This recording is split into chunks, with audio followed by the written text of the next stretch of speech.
All right, good evening, and welcome to our participants who are joining us virtually via Zoom. We're so thrilled to have you be a part of this special program as well. My name is Pat Rutledge, and I am CEO of the Marco Island Historical Society. And I want to welcome you to our very first hybrid presentation. I was just explaining to our audience that's with us in the room today that we've not done this before. We've done face-to-face programs and we've done virtual programs, but tonight we're going to bring them together into one presentation. So if we have a little bit of a stumble along the way, we ask you to just be patient with us because we haven't done this before, but I think we're going to do just fine. So we are coming to you live from Rose History Auditorium on the grounds of the award-winning Marco Island Historical Museum campus. And because this is a hybrid program, it's very, very important that our audience in the room be mindful of sound, because what will happen is the microphones will pick up sound that is generated from the room. And we want to make sure that our Zoom audience can hear and enjoy the program as well. So if you would please just be very careful. I feel like I'm in school. No talking, okay? Everybody quiet. And then I think it'll work fine. So here's the plan. I'm going to introduce our speaker, Dr. Vuic, and then he will present his program, and then you'll have an opportunity to ask questions. Now, for those of you that are joining us via Zoom, please use the Q&A feature that's at the bottom of your screen. And Jason will scroll through those as well as take questions from the floor. And hopefully that will meet everybody's needs. If we run out of time and we're unable to answer all of your questions, Jason has been kind enough to volunteer to help us get back to people via email with responses. So one way or another, we will have your questions answered. Before I introduce Dr. Vuic formally, I just want to remind everyone, this is a free program that is being presented in support of the Historical Society's mission to preserve and share the history and heritage of Marco Island and the surrounding community. If you are a member, I thank you for your membership, because you are at the heart of our society. You keep us alive. If you're not a member of the Historical Society, consider joining us, because with your help and support, we will be able to go on. So with that, I want to welcome Dr. Jason Vuic, but before I do, I want to tell you just a little bit about him. He's originally from Punta Gorda, a Florida person, and he's a writer and a historian from Fort Worth, Texas. He's the author of several books, including The Swamp Peddlers, which we're going to hear more about, How Lot Sellers, Land Scammers, and Retirees Built Modern Florida and Transformed the American Dream.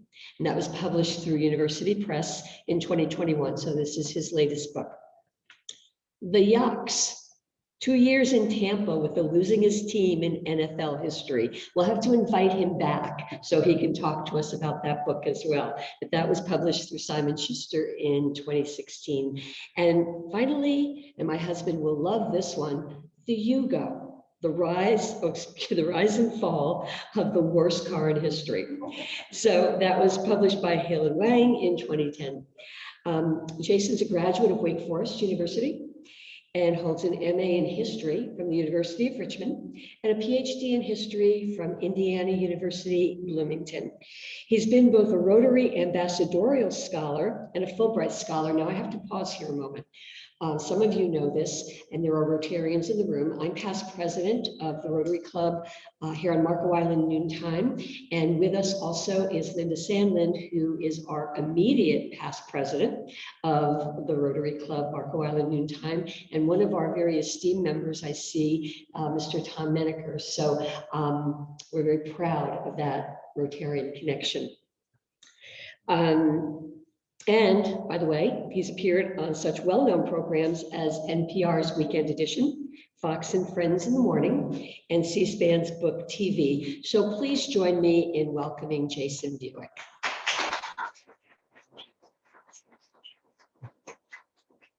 Okay, bear with me 1 second. Let me get my big head fixed. I've never done this before. Does that seem all right? I'm good. All right, well, I want to thank you all for having me. That was a wonderful introduction. Just a little bit about myself. I grew up in Punta Gorda. I don't know how many of you have been to Punta Gorda. It's an old Florida town, and my mother was from old Florida. She was a graduate, or actually she was from Inverness. She went to Citrus High School in the 1950s. She was all state in basketball. And her father came home, he was a minister, and said that I've been sent to northern Pennsylvania to build a church. And my mother didn't want to leave Florida, at all. Went to northern Pennsylvania and hated every second of it. They didn't have any sports. They also made all the girls do typing and stenography, and she hated that. And so she went to the local college, set on moving back to Florida. And my father was a mill kid from Pittsburgh. And he wanted to get out of the mills. He wanted to get out of the Westinghouse. And he went to the same college on the GI Bill. He was a Marine during Korea. And they met, and she said, I'll marry you, but we're going to Florida. We're going home. And so this was 1960, and they moved to Key West. They got their first teaching jobs. They were there for a year. And my sister and I would always say, thanks a lot for moving to Punta Gorda. Right? Thanks a lot. Right? But they moved. It was really poor in Key West. The kids were fishing kids, and my dad said most of the kids in school didn't have shoes. And Monroe County didn't pay very much, so they moved to Lauderdale. And my dad loved that. He loved New Florida, mid-century Florida. He loved the dog tracks and the high lie and the lounges, and he just loved the beach. He loved the Florida that Yankees loved because he was a Yankee. Well, my mother loved small town Florida. Old Florida. And historians always like to tell you about that. Don't forget the other Florida. There's that new Florida, that northern, there's Disney World and the beaches, Fort Myers Beach, the newer part of Naples, right? But there's the older Florida of Arcadia and Immokalee. Who's been to Immokalee? Like LaBelle. I love those towns because they just seemed disjointed from what most people think Florida is. And so growing up, I was always somewhere in between, right? We would visit my grandparents who moved back to Inverness. And we'd go there once a month, and my sister and I would call it the land where time stood still. And it was just this little town north of Tampa, probably 50 miles north of Tampa, near Hernando, and really in the middle of nowhere. And I read somewhere that it was the same size in 1900 as it was in 1950. It just didn't change. And we would go there and just go on a Friday, come home on a Sunday. And we hated it because we had to go back to school, right? That was just awful. But I always enjoyed the difference between New Florida and Old Florida, right? And so growing up in Punta Gorda, I grew up in a 100-year-old house. My parents moved there in '68 from Lauderdale to have a smaller town. They looked at Fort Myers, and they looked at houses on McGregor. They loved that old feel. But Punta Gorda was cheaper. Punta Gorda was kind of a sleepy fishing town that had never really recovered, where Fort Myers was starting to boom. And they came to Punta Gorda, and I lived in a 100-year-old house built in the late 1800s. I lived on a brick street with palm trees. Gilchrist Park down the street was named for a mayor that became governor of Florida in the 1890s. And I learned that Punta Gorda was the last stop in Southwest Florida on the railroad. Really, Naples was a sleepy, it wasn't really much of a town. It was where people came to fish in the winter. Fort Myers had Thomas Edison, but you couldn't get to it by train. So Punta Gorda was the end of the line. And I love to think about that. I love that old town. But all around me were big land sales developments, big modern, mid-century modern places like Port Charlotte, Cape Coral, Northport, Lehigh Acres, Golden Gate Estates, places built in the 50s to sell lots to Northerners. Lots, hundreds of thousands of lots built in the 1950s. Marco Island is connected to this through the Mackerels, which I'll talk about, but not the same as these places built in the 50s. Port Charlotte and Northport together had 200,000 80 by 125 foot lots. 200,000 lots. Lehigh Acres, 135,000 lots. Cape Coral, 120,000. You add Rotunda, Golden Gate, that's 500,000 lots essentially in 3 counties. Northport's in Sarasota, so 3.5 counties, right? And I always wanted to know why that was. My greatest memory of Charlotte County growing up was Punta Gorda, the old town with the old courthouse and the old city hall. And then you go into Port Charlotte and it was probably 20, 25,000 people on either side of a highway, Tamiami Trail, and then just roads to nowhere. Lots that had been built in the 50s to sell to Northerners when they were ready to come down. Right? Lots waiting for the future to happen. And so this is what I wanted to write about, okay? How do I? Pardon me, this is.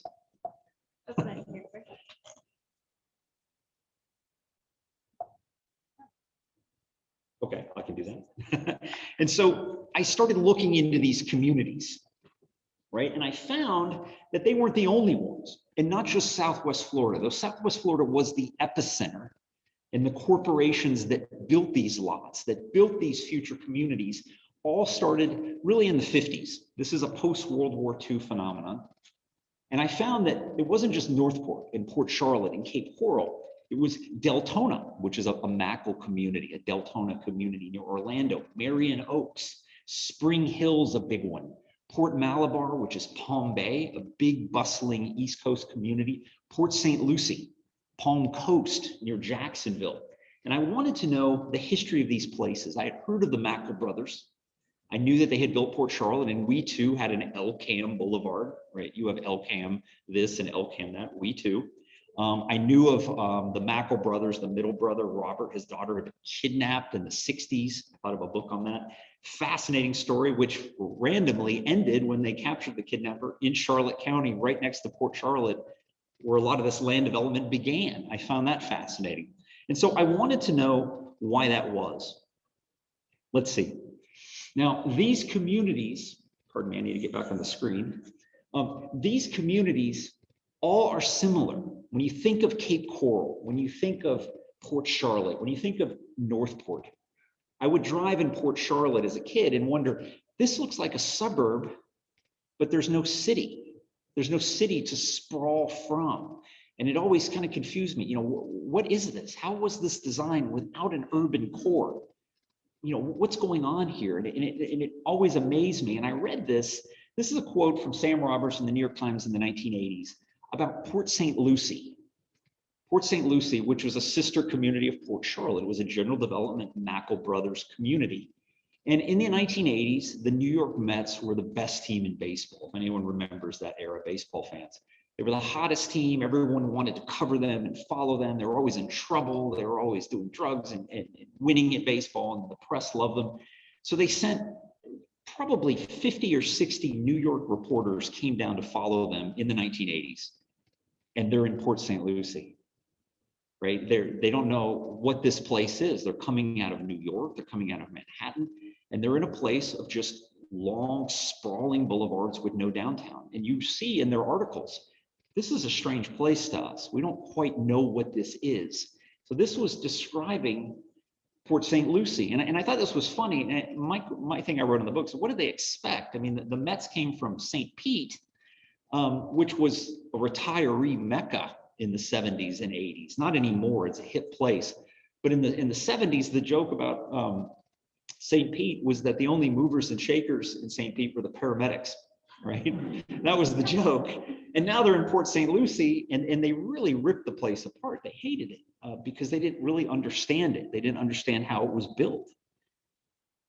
So let's start with Charlotte County, because this is where this is going to begin. The history of the Mackerel brothers building these $10 down, $10 a month communities. This is really fascinating. So here's Charlotte County. And it started on a ranch, a 78,000 acre ranch, the A.C. Frizzell Ranch. It went from Charlotte Harbor, which had been a little community at the turn of the century, an incorporated community that went out during the Depression. So essentially southern Port Charlotte, all the way into Sarasota County, all the way over to El Jabin, and then over to I-75, 78,000 acre ranch. And that was it. That was what became Port Charlotte, Florida. Today, a community of 60,000, about 200,000 lots. Now, A.C. Frizzell was a telegrapher on the railroad. The railroad that went to Boca Grande. Boca Grande is now like Sanibel. It's a very nice place, very expensive, but it was really only there to move phosphate. Phosphate would come from Arcadia up the Peace River. It was processed in Arcadia and then further up into Polk County and Bartow, and then it came down and out to Boca Grande. And A.C. Frizzell was a telegrapher. He was a poor kid from Alabama, born, you know, in the late 1800s, came down to work on the railroad. And by hook or crook, he put together a 78,000 acre land empire. And the reason is much of this land in Southwest Florida wasn't very valuable. It's very valuable today, right? Think of land west of I-75. It's a very valuable land in Florida. It wasn't very valuable. And why? Most of the land, and you've seen these pine trees, right? This is what it looks like driving up and down I-75. These are hydric pine flatwoods, right?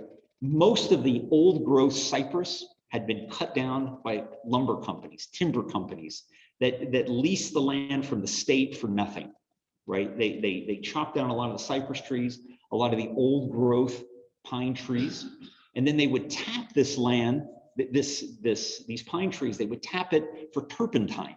This is what the big export of Southwest Florida was: turpentine, lacquers, paints. They called it naval stores.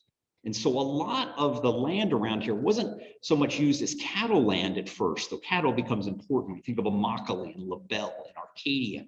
At first, it was simply barren forests that were cut down, and they call this hydric pine flatwoods, because think about this. In the summer, it rains more in Southwest Florida in the summer season than it rains in Seattle all year.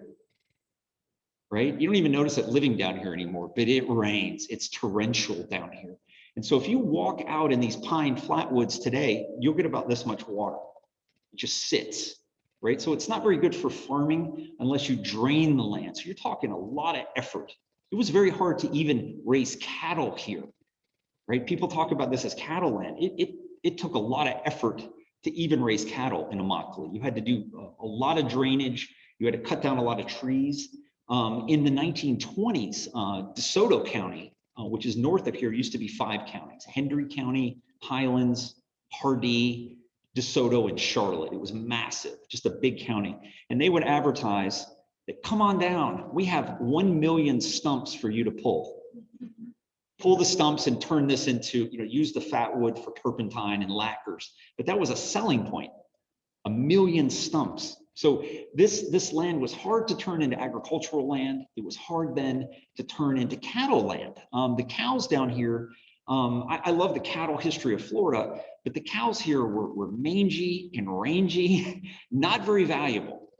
When the cows were sold from here, they were brought to Punta Rassa, which is by Sanibel, or to Punta Gorda, and they were shipped to Cuba, not to the north. People in the north didn't want Florida's cows. They didn't weigh much. They weren't very good. Only the Cubans wanted to buy them. During World War I, the American government refused to buy Florida cows for the army. They just weren't very good. It's because they were the ancient survivors of Spanish cows living in this terrain. And it really wasn't that fertile for the cows. And it took decades for even the biggest families, like the Colliers with the money, to reseed the land, to pull the stumps, to clear the land, to bring in better cows. So it wasn't really until the 50s and 60s of this century that the cattle industry became far more profitable than it was. So a lot of this land during the Depression could be bought for $1 an acre, $1 an acre. And A.C. Frizzell was there. He had a very smart wife. He was smart too. And he started to put together this land empire of enormous size.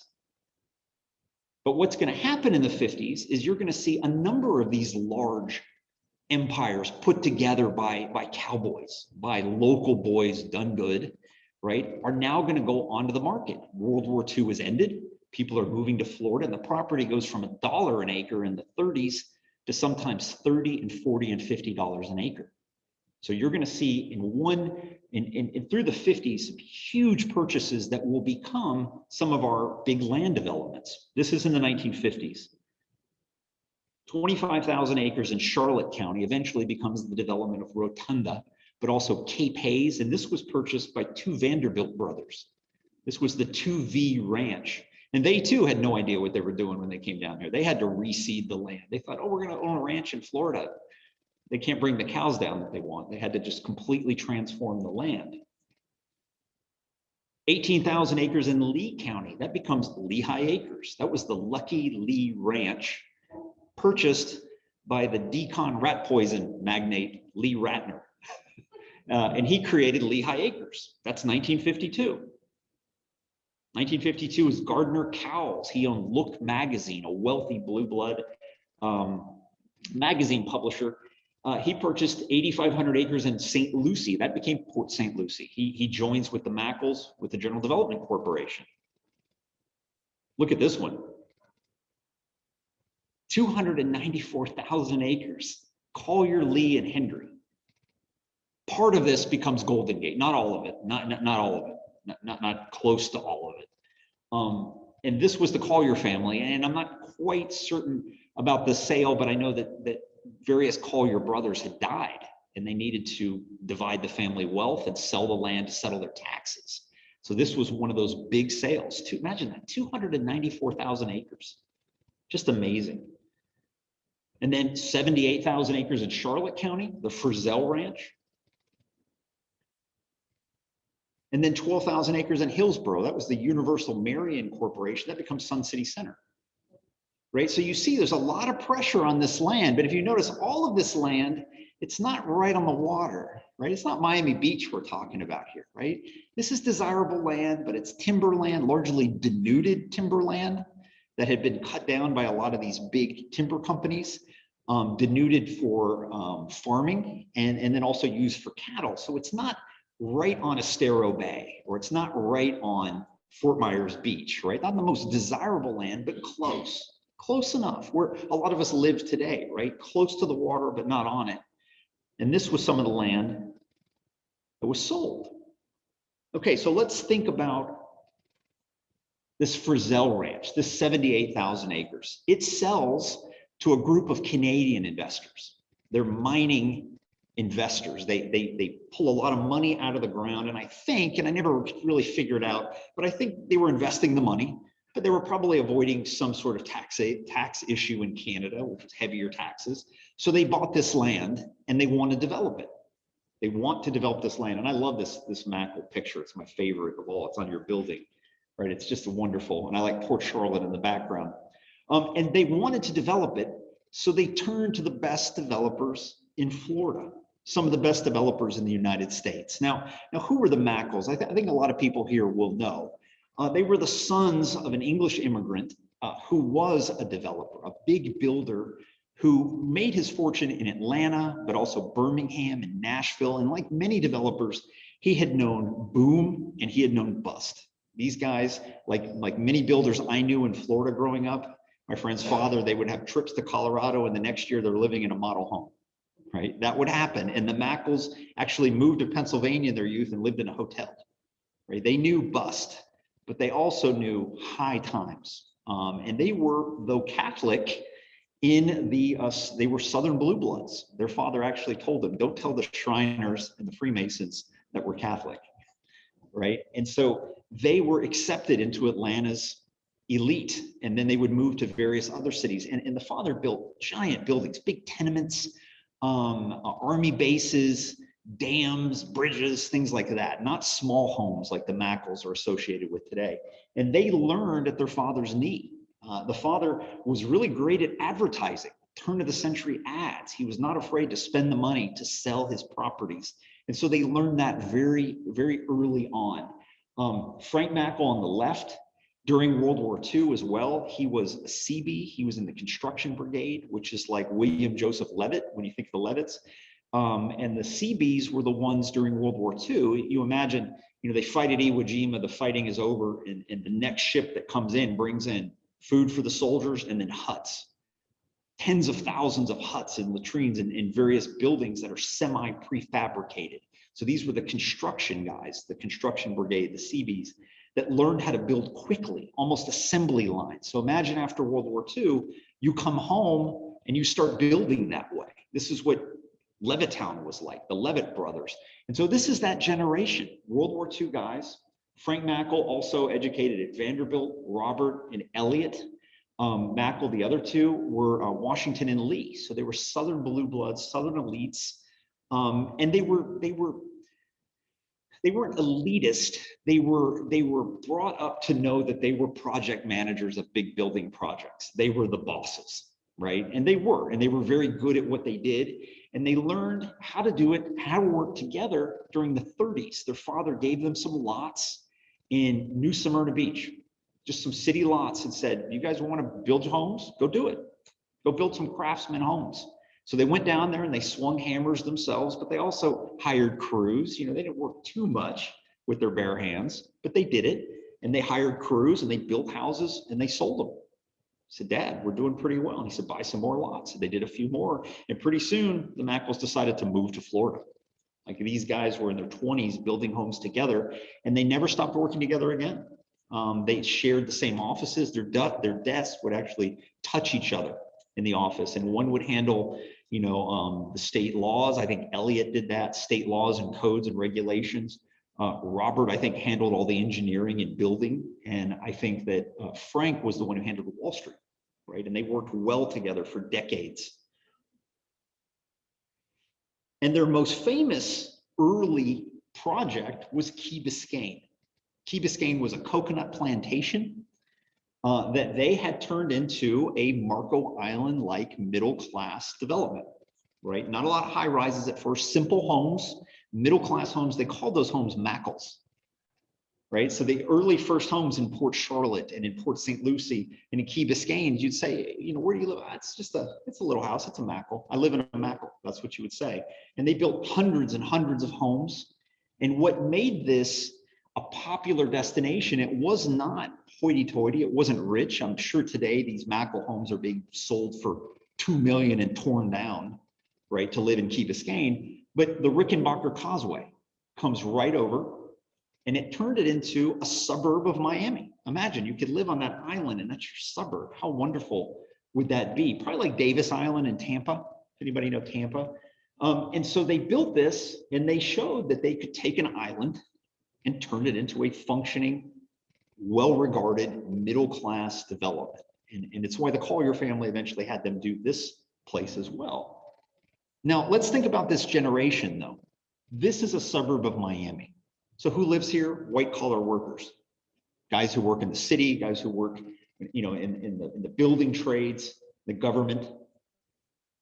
But who can live in Charlotte County? Who can live in rural Lehigh Acres in those days? Who can live in these places? Now, let's go back and think about the 1950s. This is the era of the suburb, the age of the suburb.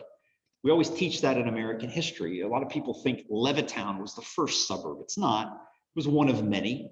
Levittown was simply close to New York. People could write about it. This is Levittown. And so William Joseph Levitt did the same thing that the Mackels were doing. The Mackels were building suburbs in and around Miami and Fort Lauderdale. Levitt was doing the same thing in New York, right? This is about 8,000 acres of potato farms, about 20 miles from New York City.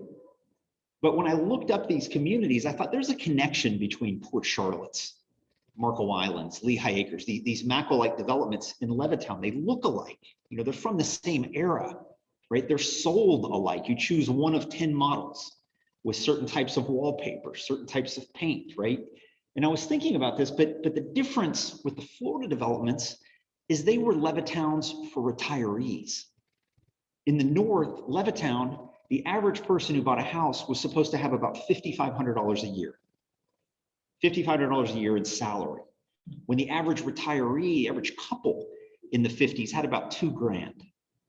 So when I looked up these various studies of Levittown, they didn't have the word retiree or pensioner in the index.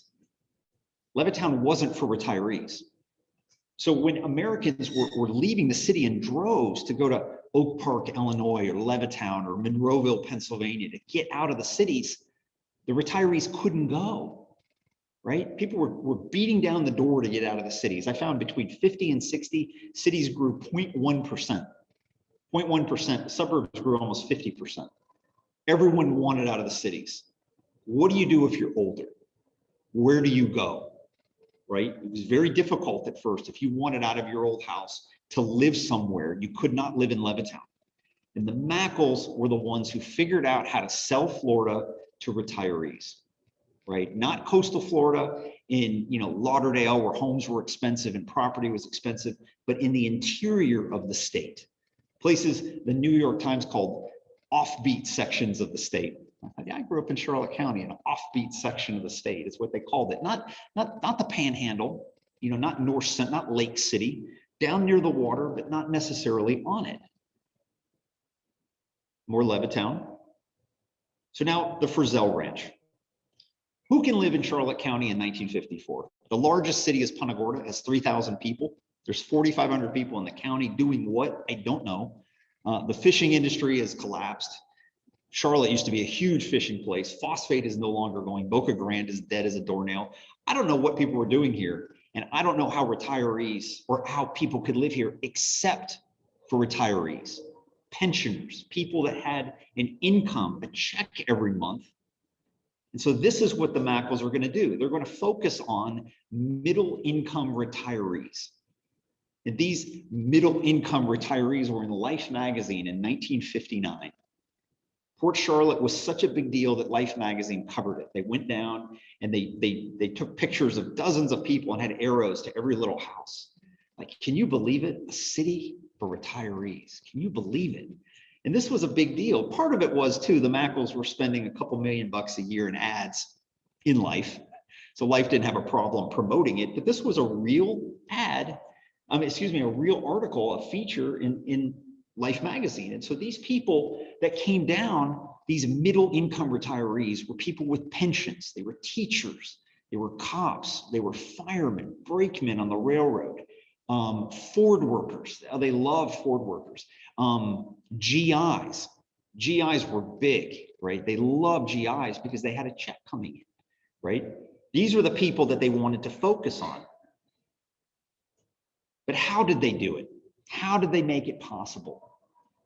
$10 down and $10 a month, right? Installment land sales. This is key because all of these communities will be installment land sales communities. And so this is the industry I'm talking about. And it comes and goes in about 20 years, from 55 to 75, and it's over. And when the Marco Island problems happened for the Mackerels, the environmental problems in Marco, and the government kind of shutting down their permits, that's in the mid-70s. It's all connected to this period. But the Mackerels come up with this, $10 down and $10 a month. They were trying to sell lots in Pompano Beach Highlands. And they listed them for 50, 60 bucks and put them in Life magazine. And people wrote letters, thousands of letters. I want to come down, but my husband has got 3 more years on the railroad. Or, I'm ready to come down. I'm getting my 20 in the military or my 30, but my wife has got a few more years as a teacher. Right? I want to come down, but and Elliot Mackerel said, they're sitting around in Miami. We got to sell them something. We have to sell them something. What can we do here? And one of the brothers says, well, how about $10 down, $10 a month? Let's try that. They literally didn't focus group it. They didn't think of if it would work. They just thought, we're going to try it. We have some land. Let's do it. And they put some ads. Saturday Evening Post was this ad. And they got thousands and thousands of people replying to a coupon. See the coupon at the bottom? Your coupon. You put your name in the coupon, you put $10 in the envelope, and you mail it to the Mackerel headquarters in Miami, and they send you back a map marked with an X where your lot was supposed to be.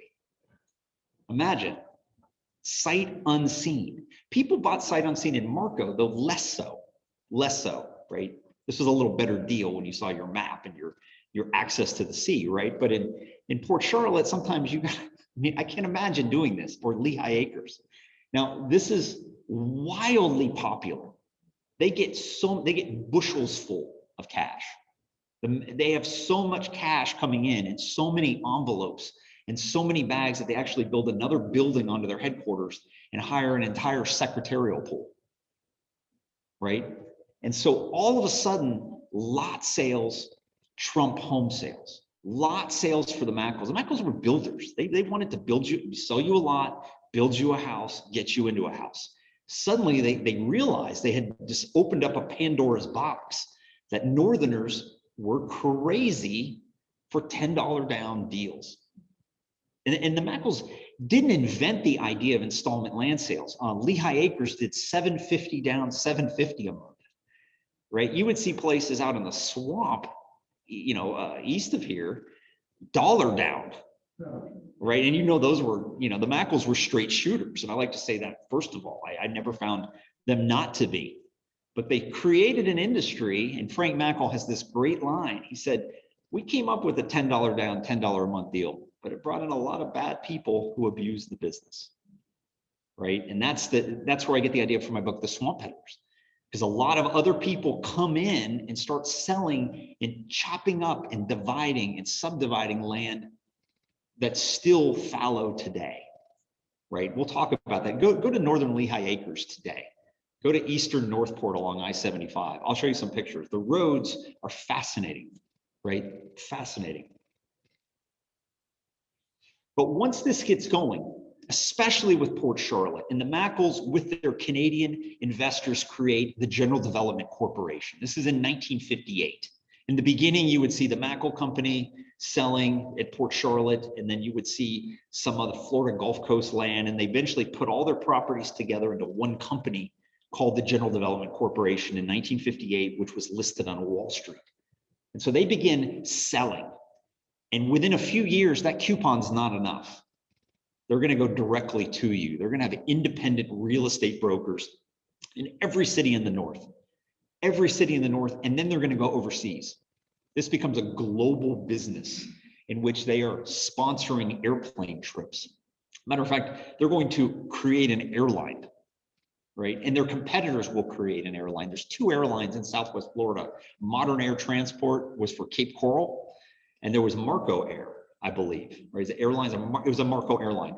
And they elongated Page Field. They actually made it bigger so they could land bigger planes. And they were full, not of passengers coming to Florida, they were full of buyers or potential buyers, right? So the coupon within a few years ends, and now it's aggressive sales. And the Mackerels, again, were straight shooters. Other people weren't, but collectively, they're making by the 1970s, 6.5 million cold calls a year from Miami call centers, selling land, $10 down and $10 a month. They are sending people called bird dogs. Bird dogs would be to a Miami Beach hotel. You send a pretty girl in a bikini to the pool area, and men will talk to her, and then she'll go, yeah, have you been to Lehigh Acres? And sell lots. There's a bus leaving tomorrow. You should go. Okay, sure, babe. And then they come, and then they get worked over by very good salesmen, right? Has anyone seen Glengarry Glen Ross, the movie or the stage play? That's what I'm talking about. This aggressive salesmanship. And we'll talk about Cape Coral, but the Rosen brothers are another level. They come into Cape Coral, and the joke among their salesmen, the buses were sucker buses. Here comes a sucker bus. That's what they called their buses. Cape Coral had, and I'll show you in a second, this is a great Mackerel advertisement. This is a Philadelphia train station, and they have women dressed in bathing suits playing volleyball, selling lots in Port Charlotte. You get off the train, it's freezing cold, and I'm like, come on, it's the price of cigarette money. What are you going to lose, right? But what's amazing to me is that this $10 down, $10 a month coupon that morphs into a global business, truly global business with salesmen everywhere, really strikes a chord mentally. There's something psychological about that. Northerners wanted Florida, right? Florida, the Florida dream. And the Mackerels were selling the Florida dream before Disney World was imagined, right? They were selling the Florida dream before there were shopping malls in the state. And there were no Miami Dolphins and nothing, sunken gardens maybe. Busch Gardens, if anybody knows the history of Busch Gardens, was literally a couple kegs of beer and a parakeet. You would stop and they'd give you a sample and you'd pet the bird. Now it's the dark continent in Tampa, right? I mean, Florida was not Florida, and these guys sell Florida, and they sell it well. And I think people would see this coupon as like Willy Wonka's golden ticket. I've been a cop in Dayton for 44 years, and I just want to stop. I want to go to Florida. I want to fish, right? And they would sell them this. They would sell them this. And so this is what the Mackerels tapped into. And what's amazing is they were already wildly successful developers. They were very rich men who had already done Key Biscayne. I mean, it was almost like they hit the lottery again, you know, when they figured this out. This was something that completely unexpected. Salesmen would sell to GIs, and they would sell, for example, in Thailand. They would hire girls in bars to say, hey, GI, and they'd bring them into another room thinking something was going to happen, and they'd show them a film of Cape Coral, Florida. I'm not lying. It's really crazy. In Munich, right across from our main army headquarters, they had a big building, and they had Volkswagen buses that said beautiful Port Charlotte on the side. And they drive around and pick up soldiers and show them videos and say, you got to think about your future. And they would hire former generals like heroes of the Battle of the Bulge to write things like why the military man needs land. Right? Not land, lots, right? And once this gets crazy and a lot of the swamp peddling starts, and again, not the Mackerels really, but some of the others that Stars and Stripes, the newspaper, would publish exposés. Don't buy this. Don't do this. You're going to get a piece of land you can't use in Arizona or Oregon, right? Or somewhere in a swamp. But this was part of the salesmanship. I'll give you another one. They hired women, not just women, but good-looking men too, but to work European cities. Imagine you're going on your honeymoon to Venice, and standing in the lobby of the Intercontinental is someone going, would you like to talk about Cape Coral? No, but people did. The Gulf American Corporation, Cape Coral, was doing $1 million a year in business out of Europe, selling to Americans, not to Europeans. Right? That's going to come too. There's going to be many, many Germans coming to Marco, and many, all over Southwest Florida and Florida, and other Europeans. But Americans could not stop buying sight unseen property in Florida. They just could not help themselves. And it's just fascinating. And so by the mid-1960s, you're going to see 234 companies selling 50 lots or more. All right. And these aren't realty firms, right? This isn't a real estate firm selling property. I'm talking subdividers, right? Big companies. Deltona Corporation, the Mackerels will leave the General Development Corporation in 1962 because GDC was getting a little shady. They were pushing lot sales so much that they weren't interested in building a city. They weren't interested in the core community. And the Mackerels were always nervous about that, right? They liked the money, certainly, but they were nervous that too much emphasis was on lots, and lots could be abused, right? They wanted to focus on, and I'll explain why some of these lot sales communities are problematic today, some of the problems. There were others called 49ers, and these were the real shady guys. Who sold less than 50 lots and did not have to register with the state. So they could sell you anything and say anything and then be out the back door and gone. And I found some real shysters in this that would own 7 or 8 or 9 different companies with different names. One would go bankrupt and the money would go to the next one. And the money, you know, like it was really crazy by the 1970s. And it was a Pandora's box that the Mackerels had inadvertently opened, right? Their big competitor was the Gulf American Corporation. This is Cape Coral. Cape Coral. And the Rosens were very, very aggressive. The Mackerels were blue bloods. The Rosens were brawlers, 2 Jewish brothers from Baltimore who had worked their way up from nothing. They were boardwalk barkers, carnival barkers, step right up as kids, working their way. And they started selling things like on layaway. Remember layaway? And that's how they got into selling shampoo. They sold Formula Number 9, which was hotel shampoo, mixed in a bathtub with lanolin. And they would say, oh, it's from sheep. You ever seen a bald sheep? And that was their ads, right? And they sold this mail order, and they were good at it. And they began thinking, well, why are we selling a $1 bottle when we could sell a $1,000 lot? And they knew what the Mackerels had done, or, you know, in general, they knew that this Florida land is booming. And so they came down to Florida. Leonard Rosen on the right, he was really the wily one in this. He stayed in the old Punta Gorda Hotel. It burned down, but it had a big hotel like in Tampa Bay's hotel, University of Tampa. It's a big, beautiful hotel. He stayed there and hired someone to fly him around. And they looked over and there was this old property, Redfish Point on the Caloosahatchee, low-lying land. And he said, that's it. That's what I want. And he bought a little bit of it and he got options for the rest. And he began dredging and filling and selling and selling and selling. And soon enough, he overtook the General Development Corporation and the Deltona Corporation. And the Gulf American at one point was the 4th largest company in Florida. Massive, thousands of employees selling Florida land. And Cape Coral was his first community. So the Mackerels will leave the General Development Corporation to form the Deltona Corporation. So we have just in this area, Lehigh Acres, the Lehigh Acres Development Corporation, Deltona Corporation, which is doing Marco, Gulf American Corporation at Cape Coral, and later Golden Gate and Golden Gate Estates. And then the General Development Corporation, Port Charlotte and Northport, and they are big competitors, very big competitors. And their salesmen often are interchangeable. They leave one and work for another, right? And only the best salesmen survive, right? If you're not turning over lots, you can get out. And even the Mackerels, who I always described as straight shooters, were always had a high pressured sales force. This was the name of the game, right? This was the name of the game, selling lots. And so by the late 1950s, lot sales, residential lot sales becomes the name of the game in Florida. Not home building. I mean, in the big cities, yes. But think about it. $10 down, $10 a month. That's the price of cigarette money. You can do that. Grandma can do that.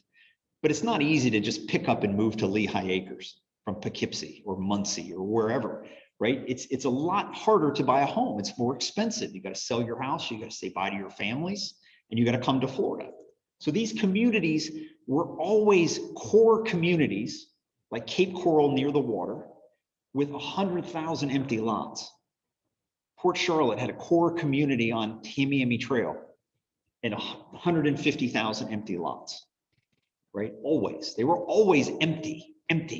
Cape Coral's only now starting to build out. Only now. In my youth, it was like Mad Max. They were just roads to nowhere. Roads to nowhere. And that was the most symbolic or emblematic thing of Southwest Florida and much of its history were roads to nowhere. These companies built hundreds and hundreds and hundreds of thousands of lots before anyone needed to live there. They actually called it premature subdivision. Premature subdivision. And that really was Southwest Florida, but also Port St. Lucie and some of these other places. And people would come there and like the New York Times writer, what is this? What is this? And so lot sales decisions made in the 50s affect our communities here today. Some of Cape Coral's problems are related to too many lots, right? Cape Coral today is bigger than Boston and San Francisco combined. Think about that, right? There's problems with that. You know, how do you police this? How do you, water issues? It's just expensive. And these are, this is what this land sales revolution did, for better or worse, right? For better or worse. Here's Cape Coral, and you see the division, right? Already subdividing this land, waiting to sell these lots. And these airplanes, this was the fly and buy program. You would come down here, you would be at a Miami hotel, and they would get you onto a bus somehow or a plane and zip you over to Page Field and Fort Myers, and then take you out here. And it must have been long, right? There was no bridge over the Caloosahatchee, right? You had to go on 41 on that bridge. You couldn't go on the Cape Coral Bridge. It's like a 25-mile roundabout. You get there, and then they put you on a little plane, and the pilot himself is a salesman, right? I talked to a woman whose father was a VP last night. I spoke in Cape Coral. They were great. They were wild stories. And she's like, oh, my father was one of the worst. Oh, yeah, he was the worst. And she said when she was little, if people had kids, she would watch the kids while the parents went up in the plane. And she said that my father always told us, you better show them a good time and they better love it here because you're selling too. She was like 12 and she's helping sell Cape Coral. And they would get on these planes and they would land on like Del Prado Boulevard.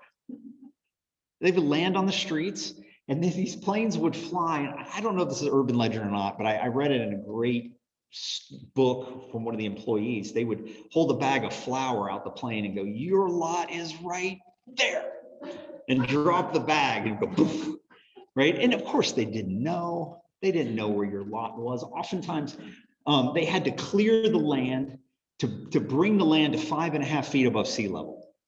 So a lot of this low-lying, really important estuary was destroyed to put in seawalls, right? And they had to clear it.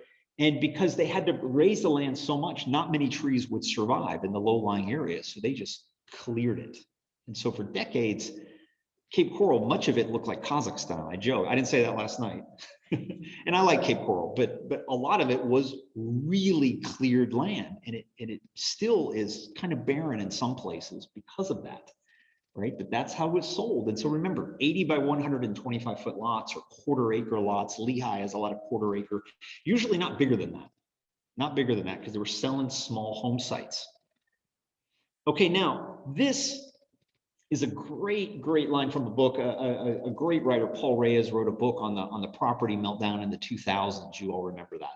And he was talking about Florida in the old days. The idea from the beginning was to sell lots, nothing more. No foresight was given to the possibility that someone might actually want to live there. No consideration given to streets or schools or sewers. Selling, not building, was how these developers measured their success. Now that's pretty hard hitting, right? I mean, I generally think it's true, and I know it's true from what I wrote and where I lived growing up, but I wanted to see what the others thought, the men who designed these communities and who sold these communities. Did they agree with this, right? And I'll talk about what some of the problems are. This is Gerald Gould. He was one of the great salesmen in Southwest Florida for Lehigh Acres. We gave so much thought to selling the land that the normal reservations for commercial properties, schools, all the ancillary things you need in a community weren't made. We even had canals that ran uphill, right? Oops, we didn't mean it. We were just too busy selling to really build a central community, right? We didn't think about it. Oh, well, right? Here's another one, Douglas Ferguson. Port Charlotte started out as a land sales project, not a community, a land sales project. Then core community development, initiated to generate new sales, snowballed the site into a city. It's too bad we can't go back, right? And what does he mean by core community development? Now think of Port Charlotte or Cape Coral in the very beginning. What was there in 1957? The very beginning. Port Charlotte was 3 or 4 model homes off of US 41, right? They had the newest Westinghouse, a Manor Range, right? The new carpet, it looked good. They had smelled good in there. They baked cookies, right? Realtors do that, right? They bake cookies. And then next door is a motel, like hotel, with a restaurant, because you've got to find somewhere for them to stay because there's nothing there.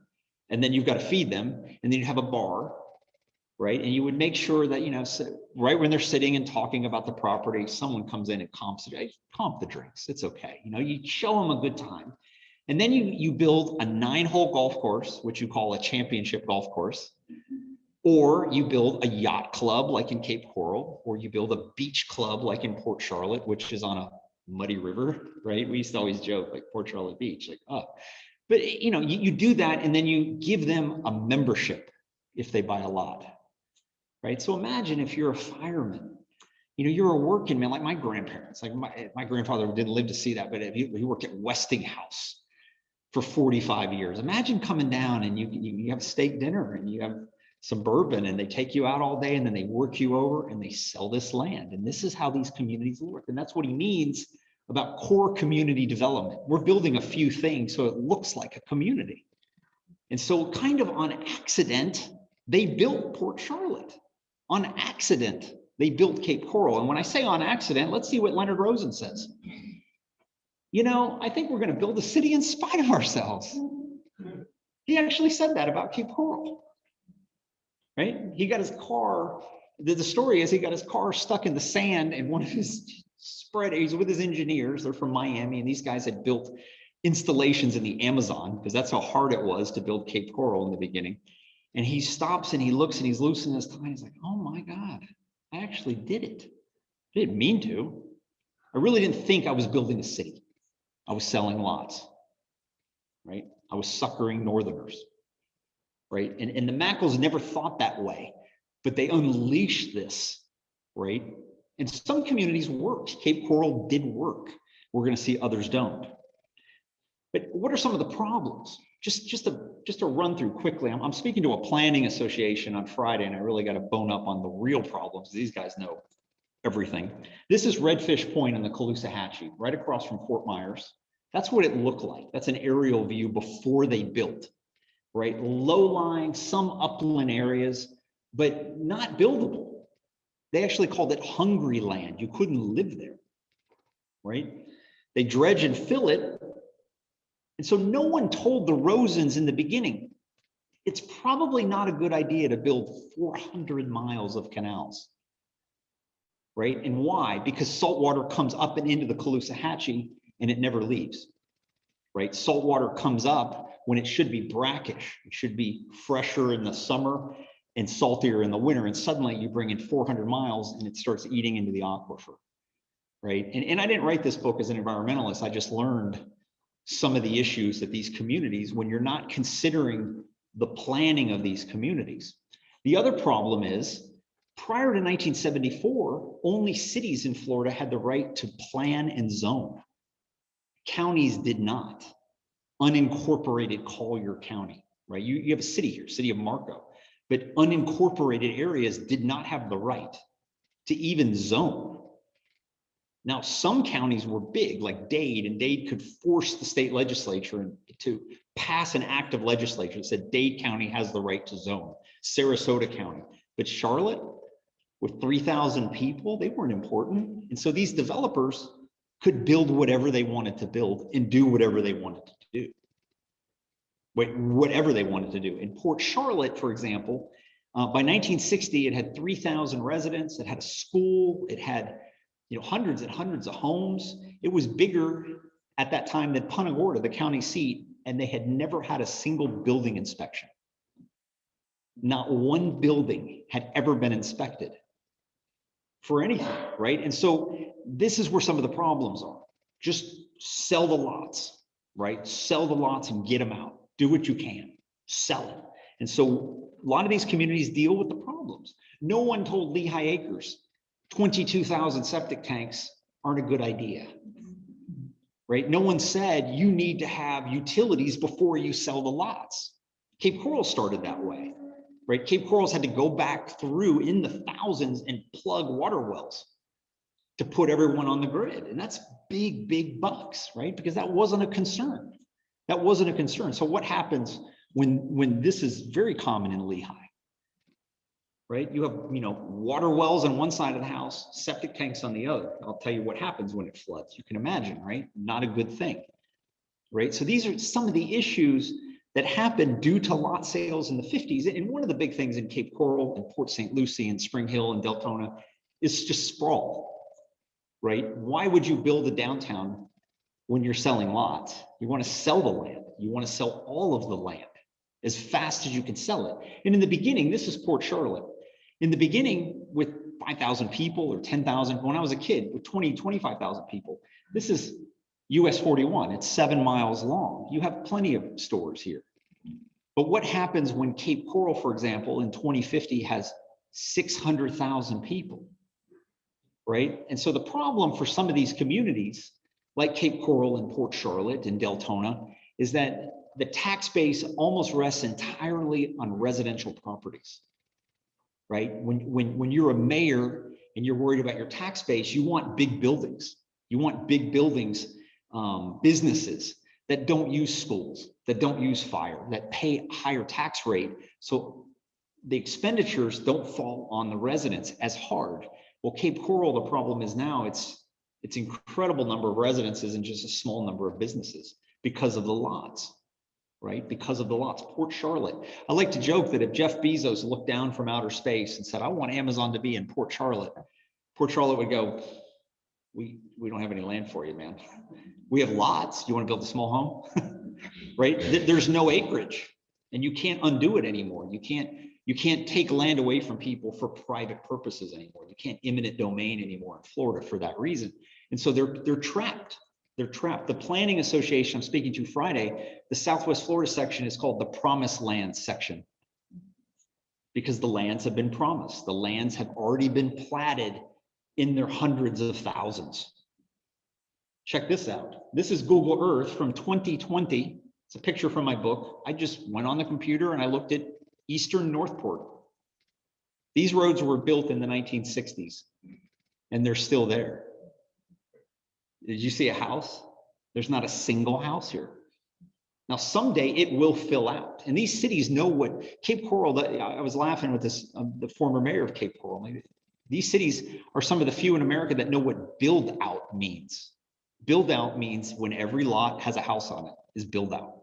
And so Cape Coral knows that we're going to have this many people, and Port Charlotte knows, and Port St. Lucie. And this is a real issue for planners and politicians in these cities. Now, these roads to nowhere. This is why I wrote the book. People are like, did you write this book because you care about the environment or urban planning issues or modern Florida? I said, no, I wrote about it because I was surrounded by these weird roads to nowhere. And how weird were they? This is Lehigh Acres today, the outer sections of Lehigh. And so imagine the Mackerels, when they left, they started to say, you have to build in the core first. You have to build in the secondary area next, then this third area. But in the beginning, the Mackerels didn't think about it. General development didn't think about it. So a cop from Poughkeepsie would say, I'm ready to build. And they'd give them a lot and it would be 3 miles from the city core. So there'd be one house.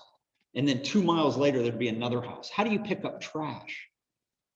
How does a city handle its development? How does the city do this? It was very expensive. And this is Lehigh today.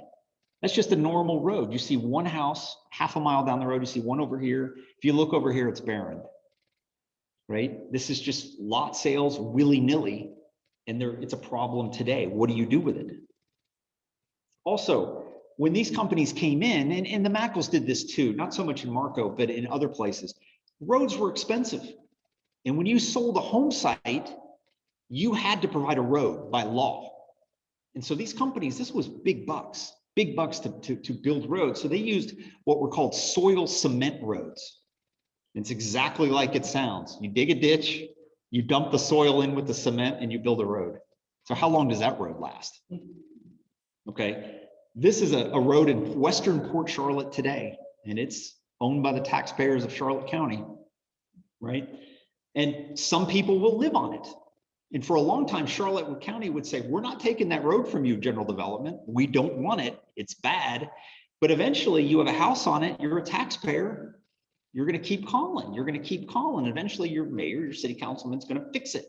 And eventually these roads are escheated to the county, meaning they're turned over to the government. And so Charlotte, Cape Coral, they had thousands of miles of roads. Port Charlotte had enough blacktop to go to Seattle, right? Endless roads. And so what were these roads known for? I went to high school parties on them. You know how kids go to parties in the woods up north? We didn't have any woods. We had lots that looked like that. Honest to God, I raced cars on these roads, right? I never did it, but you have an old refrigerator, you want to get rid of it, just take it out on the road and throw it away, right? So Lehigh Acres has had a problem with trash on these roads. Dumps, anything, bed frames, fires, you name it, craziness, marijuana growing on these roads, right? And this was, I thought, an urban legend, and it wasn't. I was always told that during the wild cocaine cowboy years, the 70s and 80s, that planes would fly in from the Caribbean and from South America and land on these roads to nowhere. I'm like, no one's landing in Port Charlotte. Come on, this isn't Tony Montoya, right? It's not happening. Yes, it did. They would land on these roads. This is Rotunda. This is near El Jabin. This is a big development of 30, 40, 50,000 lots that failed, and it's still there and it's done okay. This plane crashed. It actually clipped a power line. And I find that amazing that there was a power line out there. It clipped a power line and crashed, and they found a ton of marijuana on it. And they were looking for the pilot. And this is my all-time favorite article. I've looked at thousands of articles as a writer. Deputies and customs agents continued to circle on foot and in vehicles, looking for a man who was described as looking like Lyndon Johnson. Right? Right? And so this was common. And I'd heard stories. I thought, this isn't true. Maybe someone is growing some weed out in a lot somewhere, owned by some grandma in New York that has never moved here, or a Canadian, or someone from Philippines. I mean, they sold all over the world. Who knew owned these lots? They paid their $10 in taxes. Here's another one. This is Golden Gate Estates, right next door, some of your neighbors.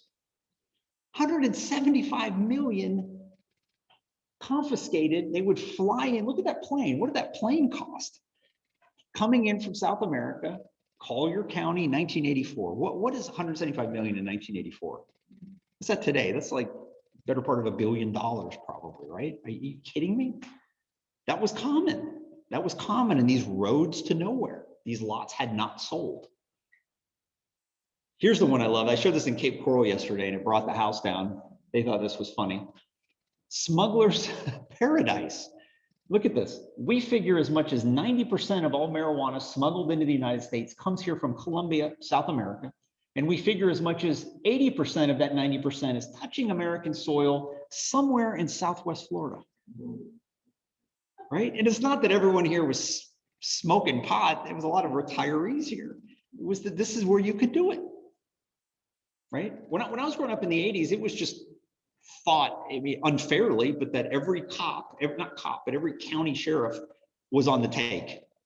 We just thought they were good old boys making money off of drug dealers. That was just common knowledge, even though it's probably not true, but that was what we all thought because there were so many planes landing. There were so many stories of these developments. It's the weirdest thing.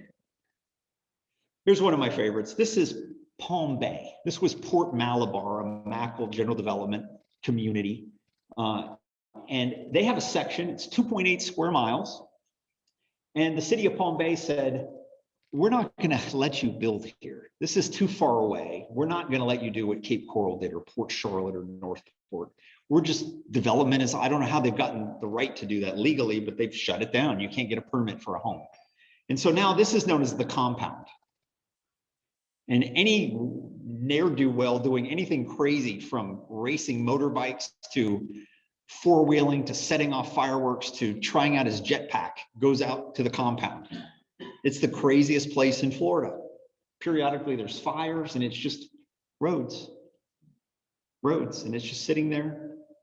And who knows what will happen to it, but it was built 60 years ago, 60 years ago. And it's still roads to nowhere, the neighborhoods of the future, not used.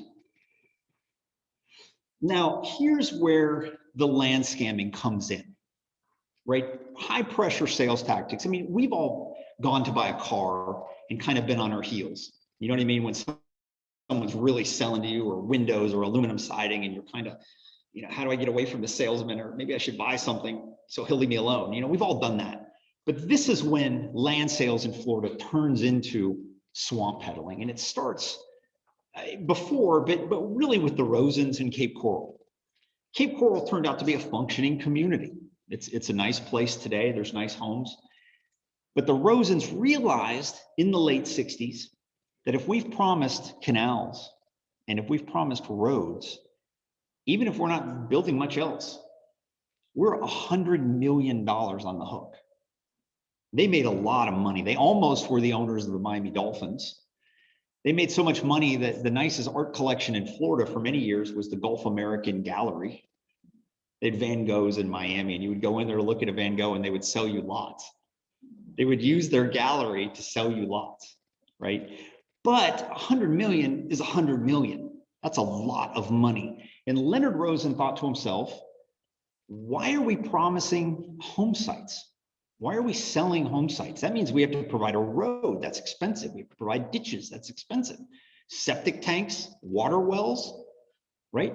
And just the roads themselves, outrageous. And then especially the canals, big bucks. So why don't we just sell raw land? Why don't we just go out in the swamp, in the green swamp, or say in the Western Everglades, the Picayune Strand, right? Why don't we buy land there and sell it and promise nothing? Use the same salesman, the same tactics, act like it's going to be a community. Tell people that Golden Gate Estates, the southern part below I-75, tell people that someday this is going to be a phenomenal community when they knew it wasn't, right? Let's just lie. and not lie in print. Of course not. Let's not lie in the contracts. Let's even say, and it's right here, this is the property actually offered at River Ranch Acres has only been surveyed and staked into land sections of approximately 640 acres each, and there have been no surveys, staking, or marking of any fractional parts thereof. So let's sell a piece of property that's not even platted into lots. Let's give them a piece of a giant acreage and say that that lot in there is yours, right? And no one knew this. If you were smart enough to read that, but if you're buying land sight unseen, and so thousands of people bought land, this says being offered with no improvement claims as raw, unimproved acreage. But thousands and thousands and thousands of Northerners thought, I'm gonna have a house in there someday. And they would show them the land in the winter when it was dry. You all know Collier County in the winter is dry, and you have forest fires, right? There's no forest fires now, right? You don't show them the land now. And so the Rosens went around Florida and they bought land, which is now the Picayune Strand, which is Golden Gate Estates South. Golden Gate Estates they bought. The northern part was drier. You could live there. The southern part below I-75, below Alligator Alley, you could not. You could not, but they built streets anyways. They cleared the land. They drained it just enough to begin selling acreage. This community of the future. And so this is where the swamp peddling comes in my book. And many other people began doing this. And these are raw acreage subdivisions. They call them ghost subdivisions today with dinosaur plats. These are lands that can never be used and are just out there.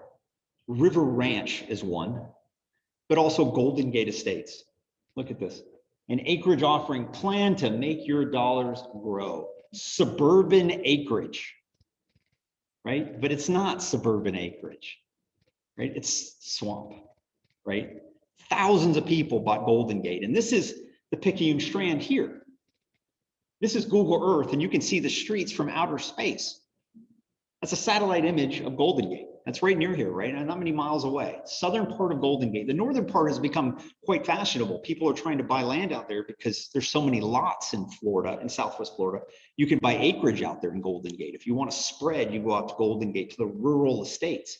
But the southern part existed for 50 years. It had about 40 hardy residents who, I don't know how they lived there. I don't know how they were allowed to live there. They didn't have energy. They had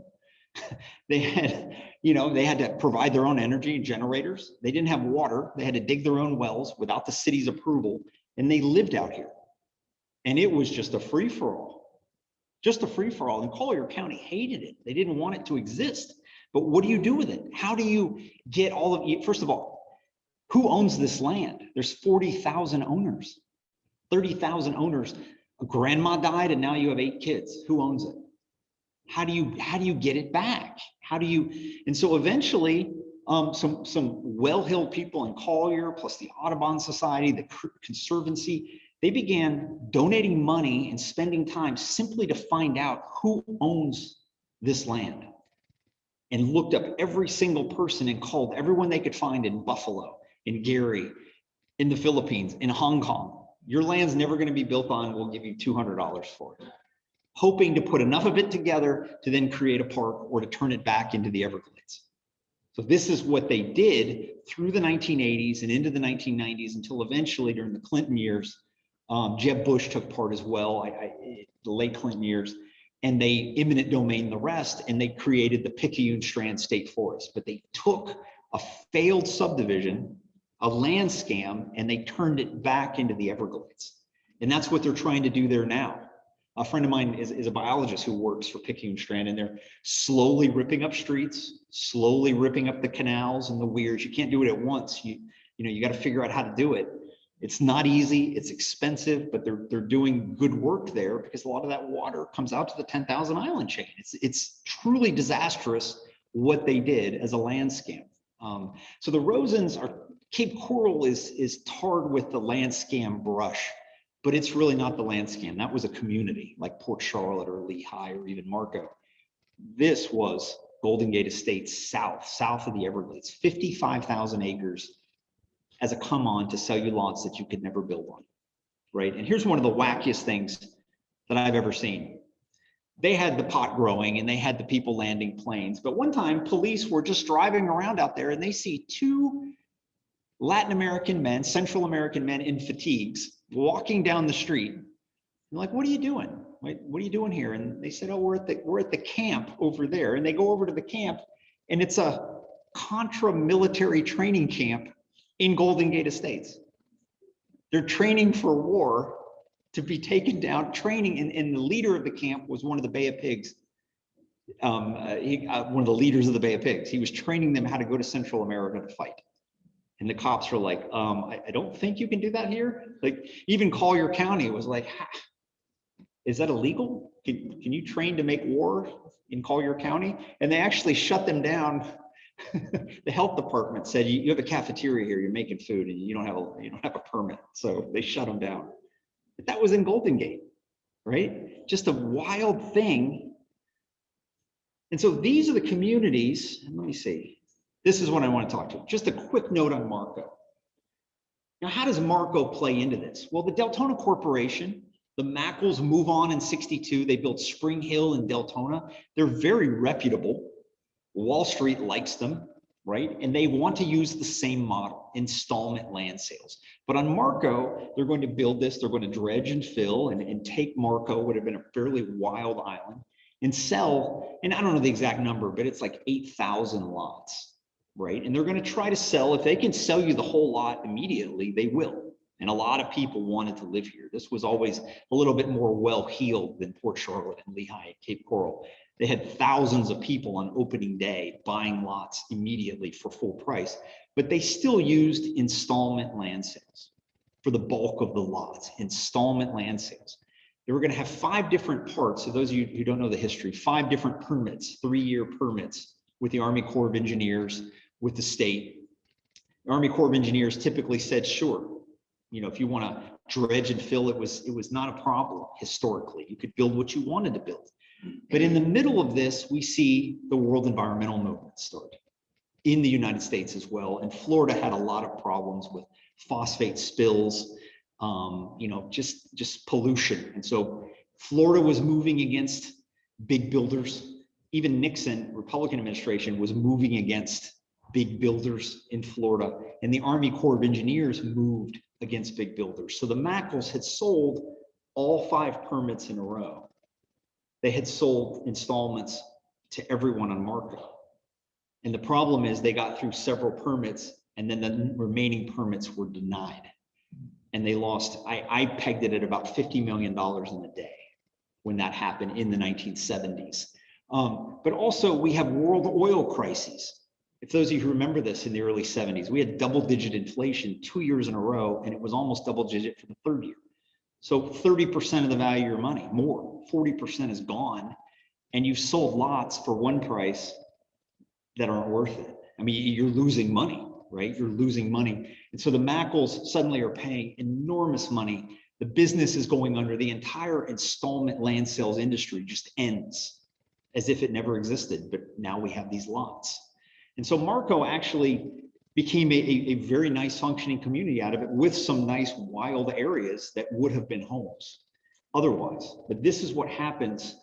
And this is why the installment land sales revolution ends. So it's kind of started by the Mackerels and in many ways finished by the Mackerels. And it kind of drove them out of business, right? They hung on into the 80s, but eventually left their positions at Deltona, and Deltona was sold to a utilities company from the north, not for the land, but for the utilities.